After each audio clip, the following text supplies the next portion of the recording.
Oh, who shall from this dungeon raise a soul enslaved so many ways?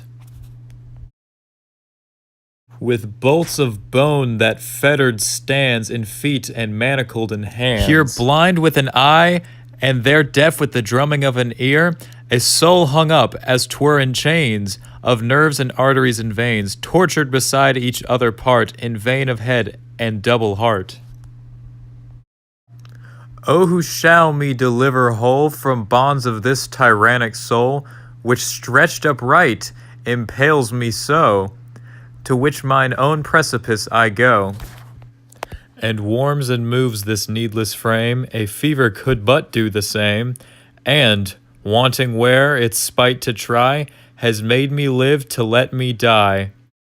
A body that could never rest since this ill spirit it possessed. What magic could me thus confine within another person's grief to pine, where whatsoever it complain, I feel that cannot feel the pain, and all my care itself employs, that to preserve me which me destroys, constrained not only to endure diseases, but what's worse, the cure, and ready off the port to gain, am shipwrecked into health again. But physique yet could never reach the maladies thou me dost teach, whom first the camp of hope does tear, and then the palsy shakes of fear. The pestilence of love does heat, or hatred's hidden ulcer eat. Joy's cheerful madness does perplex, or sorrow's other madnesses vex. Which knowledge forces me to know, and memory will not forgo. What but a soul could have the wit to build me up for sin so fit, so architects do square and hew green trees that in the forest grew? Okay, so a dialogue between the soul and the body by Andrew Marvell.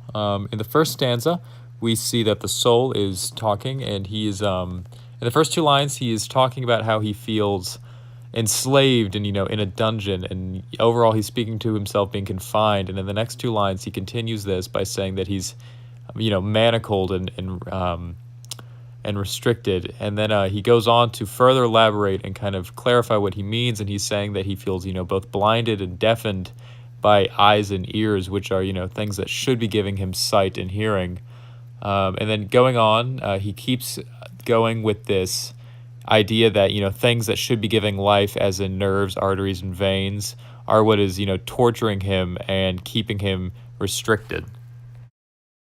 Now, in stanza 2, it shifts to the body speaking, and the body is essentially in the first line crying out to see, who can free him from the bonds of these tyrannical soul. He's very much saying that the soul is an authority figure over him, and a very authoritative and dictatorial, tyrannical, obviously, authority over him. And he's saying that it's forcing him into things, it's impaling him, and he's walking off a cliff of his own, essentially, by doing the bidding of this authority. In the next few lines, saying what warms and moves his needless frame, a fever could do but the same. He's very hopeless and pitiful, and self-deprecating that he's needless and he's pointless. And then going on, he basically begins to speak about how the futility of his existence. He lives just to die, and that his body cannot rest because it's constantly forced to do the bidding of the soul that he's calling an evil spirit that's possessing him. Stanza 3 shifts back to the soul, and in the first line, he talks about the magic, but in this regard, way, he's using it almost as a curse, saying that he's cursed to feel the pain that he didn't cause. He must endure what the body is bringing upon him, and that what he wishes to destroy is what preserves him and preserves his suffering, and he's forced to endure it all. And he explains that disease is made worse by curing the disease, because it means he has to suffer longer. And this is he uses an analogy of a shipwreck, saying how he already goes through this terrible ordeal only to have to go through more trials afterwards. The final stanza, we have the body, and he's talking about how emotions are like ailments. These things that the soul is making it endure only serve to perplex him and confuse him. he doesn't understand why, but he has to actually suffer the consequences. And he goes on in the very last part to say that, only a soul could have come up with something so torturous, and that it's like cutting down beautiful trees and destroying them. So using the soapstone method, we can kind of, break down and figure out a little more about this poem. So the speaker, well, there's two speakers here, the alternating soul and body, who are, complaining about each other. The soul is saying that, he is chained and constricted, while the body is saying that he's being controlled and, forced and compelled to do things against his will. Both are definitely complaining about each other and what the other forces them to undergo. So a big part of this poem is the duality of the body and the soul.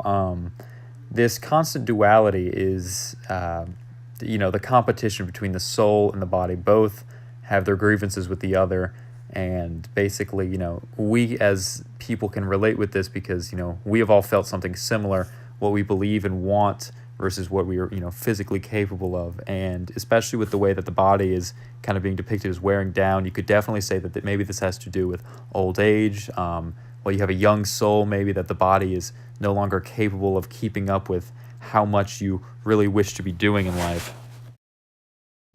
With the soul and body both being tangible and experiencing hardships in their own ways, we can better kind of identify that in ourselves, and people who can, who have dealt with similar things, whether it is feeling that there's some sort of authority compelling them to do something that they don't feel like they're able to do, or that something is confining them or keeping them from achieving what they wish.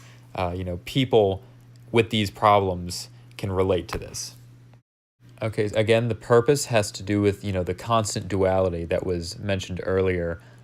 This sort of constant struggle between the two is definitely relatable for a lot of people who are stuck in this kind of funk, whether it be they feel more like the soul or the body or both. The purpose of this is meant to kind of reach out and express the confusing and oftentimes gridlocked nature of this kind of conflict. In their respective stanzas, both body and soul have very clear tones. The soul is much more condescending and kind of miserable, while the body is dejected and hurt. The soul talks about how he feels enslaved, he's fettered and shackled, and that, he's being bound and restricted, while the body, is, he's being impaled, he's being stretched, he's being wounded, he's being diseased, he's confused, and at the end he's destroyed.